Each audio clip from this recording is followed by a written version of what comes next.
at Galeries Lafayette in South Mumbai at this beautiful store right here and catching up with Sathyajit Radhakrishnan, who's the CEO for international brands at ABFRL. Sathyajit, welcome to ET Now, and what a beautiful store. My first time visiting here.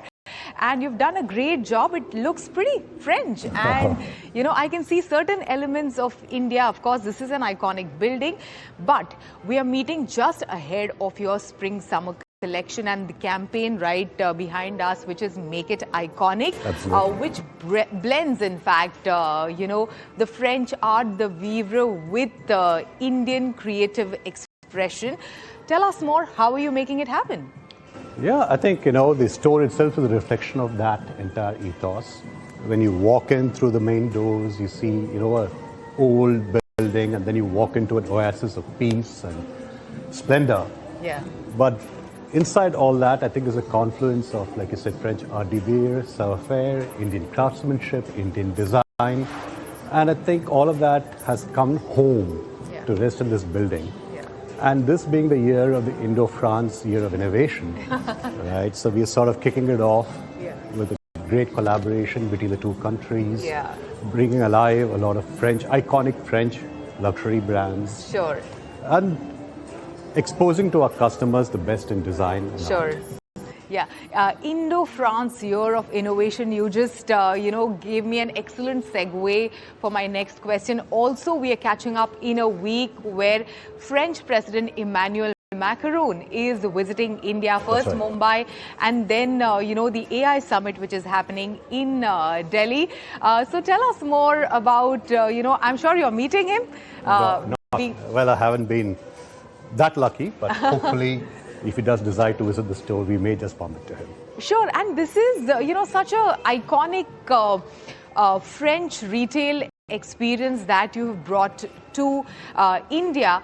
How does, you know, like when it comes to many of the international brands under ABFRL, you know, how does this collaboration pan out going forward, opening some of the French luxury for, you know, the Indian customers? Well, I think if you were to take a step back and look at our journey in the luxury space, I think it all started about 15 years ago when you opened the Collective, which was India's first multi-brand concept store for luxury at that time. And over a period of time, we sort of built a deeper understanding of the customer requirements, the customer needs, and we believe that India is right. The time is right for India. Sure. To, you know, step into this brave new world of luxury retailing, bring alive to the customers. I think thanks to Instagram, thanks to social media, a lot of customers are very familiar with brands, but digitally. And you do need a space where you can sort of experience these brands. You need a space where you can touch them, feel them, try them in a multi-sensory environment, which makes you transported into a new world altogether. And that's what you try to create out here.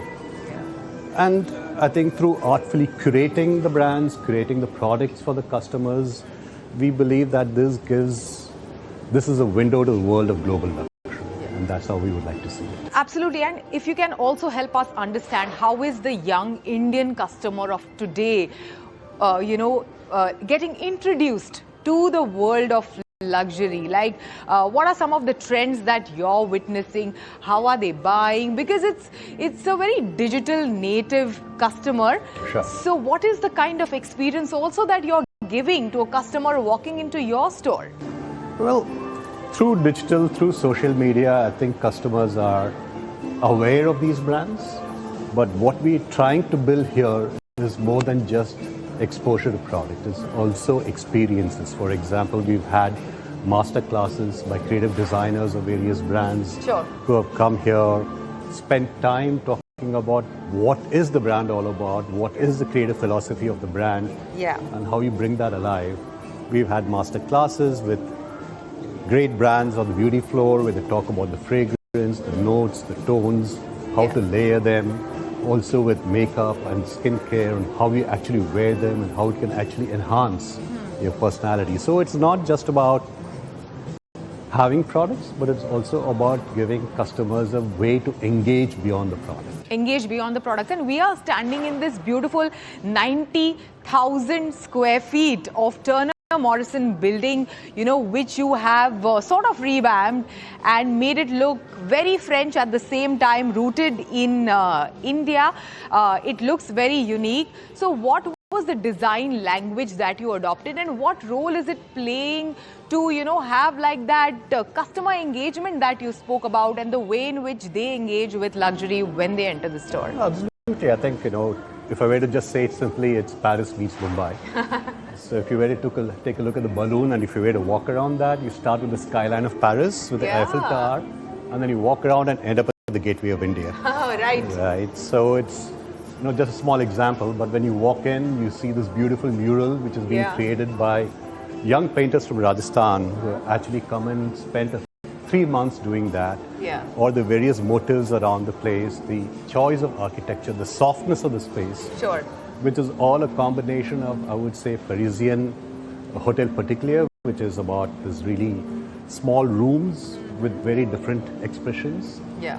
And Indian craftsmanship and Indian designers. So we've had a lot of Indian designers who have come in and worked with us to create iconic works of art as well, as you can see on the escalator wall. Absolutely. Now, Sathyajit, tell me, how are you taking it to other cities and other towns of India? Because, a luxury customer in India today is not just like a Mumbai, Delhi customer. A lot of designers, retail experts, luxury brands have identified, the smaller pockets, the smaller markets, and the evolved Indian customer very engaged in luxury offerings. So how are you taking it to the other markets? Well, I think next month we'll see the launch of a digital platform. Yeah. So which will, make it available and accessible to the whole of the country or in one shot.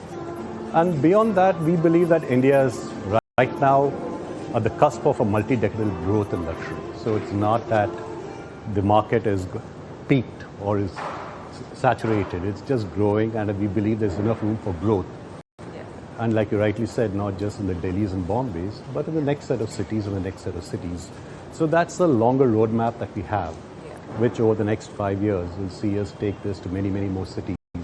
Sure. And, any particular thing that she is, since you mentioned that, you have 3 floors dedicated to women consumer, they are willing to try out new things. Any particular, things that, that are being picked up most? Is it perfumes? Is it bags?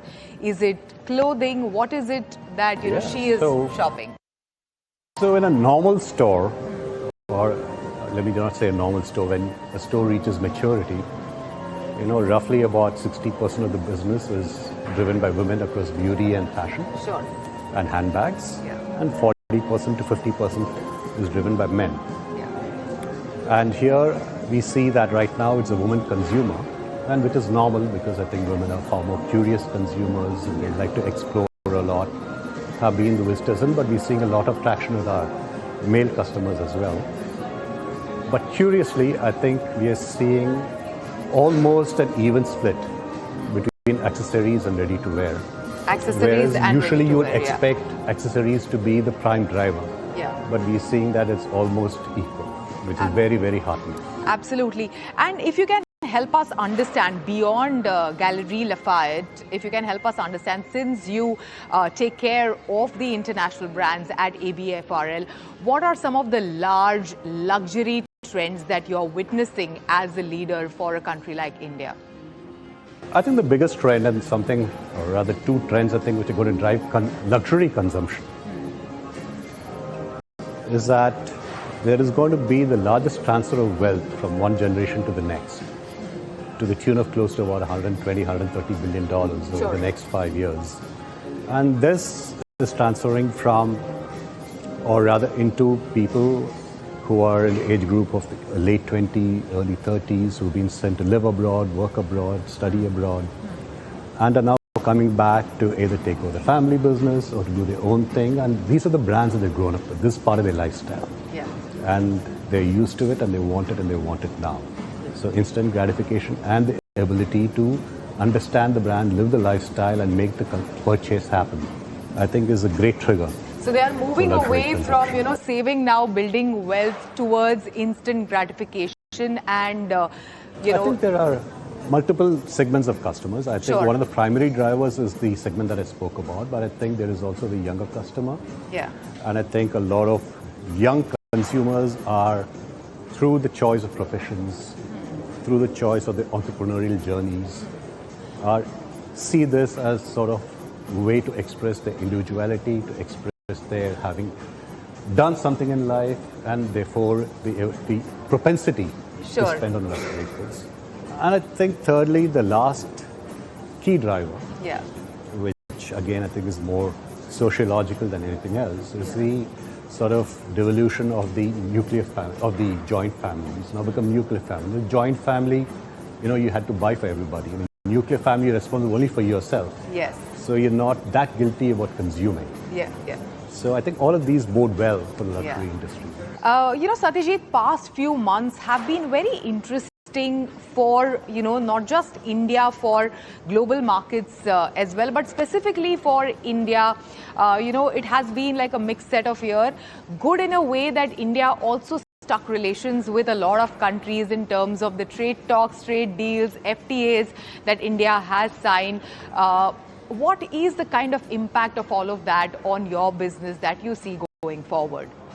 Well, like you rightly said, the first half of the year has been sort of a mixed bag, reaction to various geopolitical happenings, uncertainty in the markets.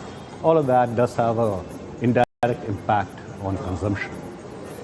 But I believe that the FTAs that have been announced are great news for the Indian economy as a whole, and definitely for the fashion industry and the retail industry. I think it gives the ability for more brands to enter the market. Of course, all of this is a work in progress. It will take time for all of it to bear fruition. Yeah. But I think it gives global brands greater interest about India as a market, the willingness to therefore invest and stay invested in India. Sure. Right? Because it's not that you open something and it becomes success overnight. It takes Yes. time. You have to learn your customers. You have to adapt to the local market. And so far, they never had the sort of propensity to stay invested for a longer period of time. I think all that will change now. Absolutely. So, what is your immediate mandate as the leader of ABFRL, international brands for the next 6 months? If you can tell us that. No, I think we are here to, one, make customers happy. Yeah. Right. I think that's our primary focus. We built this, and I think I mentioned to you before, this is not a labor of commerce, this is a labor of love. Right. And we want to encourage more and more consumers to walk in, experience the store, experience the service, experience the hospitality. Sure. And I think we want to stabilize. Yes. And of course, look at new markets, new opportunities. And this is the beginning of a 10-year journey. Wonderful. Looking forward to the e-commerce platform. Thank you so much. Thanks for joining us Absolutely. today, and Pleasure. thanks for Thank this you so much conversation. for having me on the show. Thank you so much.